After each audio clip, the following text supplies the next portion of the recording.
এই যে বড় বড় আলেমগুলি ছাত্র হওয়ার ওস্তাদ হওয়ার সুযোগ হয়েছে, একটা বাচ্চা যদি দোয়া করে, তার দোয়া যদি কবুল হয়ে যায়, আমার জীবনটা সফলতা। বলুন আলহামদুলিল্লাহ। আলহামদুলিল্লাহ। ওস্তাদের জন্য বাচ্চারা দোয়া করবে।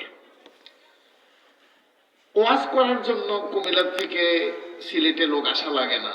বড় বড় আলেম সিলেটের মধ্যে আছে, আছে কি নাই বলো? আছে। আচ্ছা। আর সবচাইতে বড় ওয়াজ হয় প্রতি শুক্রবার জুমার খুতবার সময়, মানে খুতবার একটু আগে, বিষয়ভিত্তিক ওয়াজ। বলুন আলহামদুলিল্লাহ। আলহামদুলিল্লাহ। আমরা কিন্তু ওই ওয়াজগুলি মূল্যায়ন করি না। সবচাইতে দামি ওয়াজ করেন আমাদের খতিব মহোদয় যারা আছেন, মসজিদের ইমাম সাহেব যারা আছেন, ওনারা বিষয় ভিত্তিক যে খুতবা, যেদিন যে খুতবা, এই খুতবার বিষয়টাকে সুন্দর করে আমাদের সামনে উপস্থাপন করেন। আমরা যদি প্রতি খুতবাটারে একটা ক্লাস মনে করি, তাহলে আমাদের জীবনে সফলতা হয়ে যাবে। বলুন সুবহানাল্লাহ।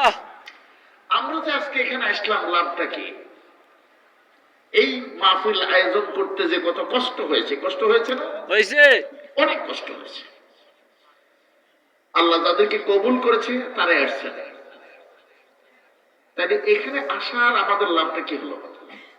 আমাদের লাভটা হলো, আমাদের জীবনে যদি কোনো ভালো আমল নাও থাকে, আজকের এই মহতি মাহফিলের উসিলায় হয়তো আল্লাহর কাছে যদি দোয়া করি যে আল্লাহ, এই কালানজুয়া হযরত বিলাল রাদিয়াল্লাহু এই মাদ্রাসা ময়দানে আমরা ওয়াজ শোনার জন্য আসছি, আমার জীবনে যদি কোনো ভালো আমল নাও করে থাকি, আজকের মাহফিলের উসিলায় আমাদের গুনাহ তুমি মাফ করে দাও। বলো আল্লাহুম্মা আমিন। আল্লাহুম্মা আমিন। এটা ভালো কাজের জন্য আসছি। আমরা যারা ওয়াজ করি, আপনারা যারা শুনেন, আমাদের চাইতে ওয়াজ আপনারা কোন অংশে কম জানেন না। কম জানেন বলে? কম জানেন না, বেশি জানেন, মানেন কম। আমরা ওয়াজটারে মানি কম। বলুন, আমাদের জুমার খতিব গত শুক্রবারে যে বয়ান করেছে, নিশ্চয়ই সুনির্দিষ্ট একটা বিষয় উনি খুতবা দিয়েছেন। এই খুতবার বিষয়ের উপরে উনি 15 মিনিট ওয়াজ করেছেন। এই 15 মিনিটের ওয়াজটা যদি আমরা গ্রহণ করতে পারি, আমার আপনার জীবনের সবচেয়ে বড় সফলতা। বলছো সুবহানাল্লাহ। সুবহানাল্লাহ। এটা গুরুত্ব দিবেন, মসজিদের খতিবদেরকে গুরুত্ব দিবেন। এদেরকে সম্মান না দেওয়ার কারণে আমাদের অধঃপতন, এদেরকে ইজ্জত না দেওয়ার কারণে আমাদের অধঃপতন। ইমামদের প্রতি সর্বোচ্চ শ্রদ্ধা সম্মান রাখবেন, যারা আমাদের খতিবের দায়িত্ব পালন করে 5 ওয়াক্ত নামাজের নেতৃত্ব দেন। তাহলে আজকের মাহফিলের একটা এক্সাম্পল শুনেন, লাভটা কি? আমার মূল আলোচনার পূর্বেই ওয়াজ আসার মধ্যে লাভটা কি হয়েছে সেটা নিয়ে কিছু আলোচনা করি। বনী ইসরাইলের একটা ঘটনা আমাদের সামনে যদি আপনাদের সামনে উপস্থাপন করি, তাহলে আজকের ওয়াজে আসাটা যে আমাদের ভালো কাজ হয়েছে এটা বুঝ হয়ে যাবে আমাদের। বন্ধুরা আমার, মিশকাত শরীফ 9ম শ্রেণীতে পড়ানো হয়, 9ম শ্রেণী থেকে হাদিস শরীফ পড়ানো হয়। মিশকাত শরীফের মধ্যে বনী ইসরাইলের হাদিসটার মধ্যে ওয়াকিয়াটা আপনাদের সামনে বলছি। 3 জন বন্ধু একটা সফরে রওনা হয়ে গেলেন। সফর, এখন যদি সফরে রওনা হয়, যদি রৌদ্র লাগে, কারো বাড়িতে আশ্রয় নেওয়া যায়, কোন বাজারে আশ্রয় নেওয়া যায়, কারো গাছের তলে আশ্রয় নেওয়া যায়। ওই বনী ইসরাইলের সময় রাস্তাঘাট এমন উন্নত ছিল না, কারো বাড়ি ঘর ছিল না, শিক্ষা প্রতিষ্ঠান ছিল না, আশ্রয় নেওয়ার কোনো ব্যবস্থা নাই।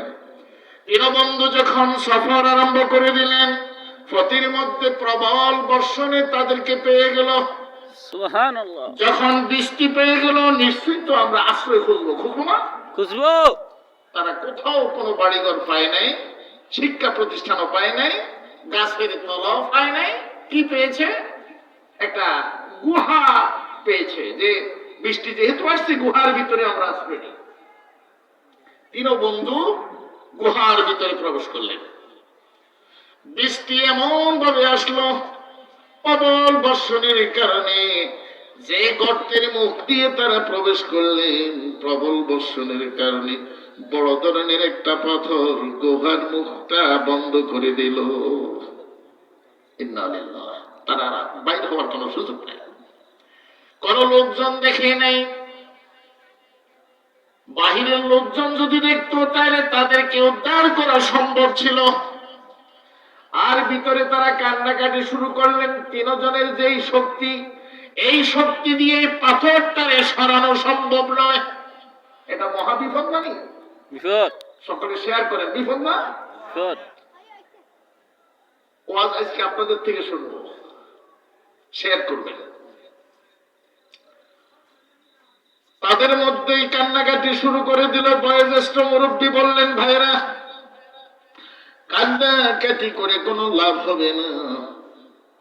যে মালিক আমাদেরকে বিপদের মধ্যে পালিয়েছে, যিনি আমাদেরকে মুসিবতের মধ্যে ফেলেছে, আমাদের তিনজনের জীবনে কোনো ভালো আমল করেছি কিনা, ওই ভালো আমলটারে সামনে নিয়ে আল্লাহর দরবারে দরখাস্ত করি। যদি হয়তো আল্লাহ ভালো আমলের বিনিময়ে এই মুসিবতের সময় আমাদেরকে উদ্ধার করবে। সুবহানাল্লাহ। নিয়ত কত সহি। যে কোনো মজলিসে বড় মুরব্বী থাকলে ওনার পরামর্শটা